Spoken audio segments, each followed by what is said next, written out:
Hello friends, అందరికీ నమస్కారం. ఈ తెలుగు లైఫ్ స్టోరీ వింటున్న ప్రతి ఒక్కరికి థ్యాంక్ యూ సో మచ్. అలాగే విశ్వానికి కృతజ్ఞతలు.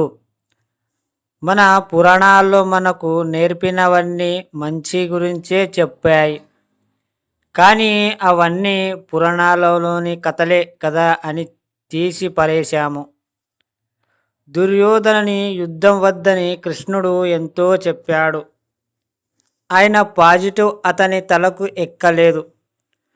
పురాణాలతో ఎందరో ఋషులు యోగ్యులు మనకు పాజిటివ్గానే చెప్తున్న మనకు అర్థం కావడం లేదు. ఎందుకంటే మన మైండ్ చిన్నప్పటి నుంచి నెగటివ్స్కి అలవాటు పడింది. మనకి తెలియకుండానే మనం అన్ని నెగటివ్స్ మాట్లాడుతున్నాము కదా. మా వాడు నా మాట వినట్లేదు. ఎన్నోసార్లు మన ఫ్రెండ్స్ బంధువులకి చెప్పి ఉంటాము. ఎందుకు వినట్లేదు? ఎన్నోసార్లు మీరు ఏది చెబితే అదే చేశాడు. కానీ మీకేం ఎందుకు అలా అనిపిస్తుంది? మీరు అనవసరంగా మనసులో వాడికి ఒక డిజైన్ ఇచ్చి అలా ఉండాలి అనుకుంటున్నారు. దానికి వ్యతిరేకంగా వారి మనసులో ఒక డిజైన్ ఉంది. అలా అందుకే మీకు అలా అనిపిస్తుంది. ఎస్, మీకు మీరు ఒక్కసారి ప్రయత్నించి చూడండి. ఇది నిజమే కదా. అందుకే మీకు అతనికి ఘర్షణ జరుగుతుంది.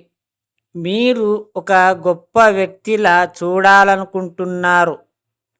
గొప్ప వ్యక్తి అంటే ముందు మీ దృష్టిలో బాగా డబ్బు సంపాదించి ఒక స్థాయికి రావాలని మీరు కోరిక. ఇప్పటి నుండి ఈ వాక్యాన్ని చెప్పండి: నా కొడుకు ఎప్పుడు ఒక ఉన్నత స్థాయిలో ఉంటాడు. సరిపోతుంది. ఈ వాక్యంలో అంతా వచ్చేసింది. ఇంకెప్పుడు తన గురించి నెగటివ్స్ మాట్లాడకండి, ఎవరితో చెప్పకండి. తర్వాత అతనిలో ఒక గొప్ప సంపాదపరుణ్ణి మీరు చూస్తారు. మీ ఇన్నర్ మైండ్ పాజిటివ్గా మారినప్పుడే సంపద మీ సొంతం అవుతుంది.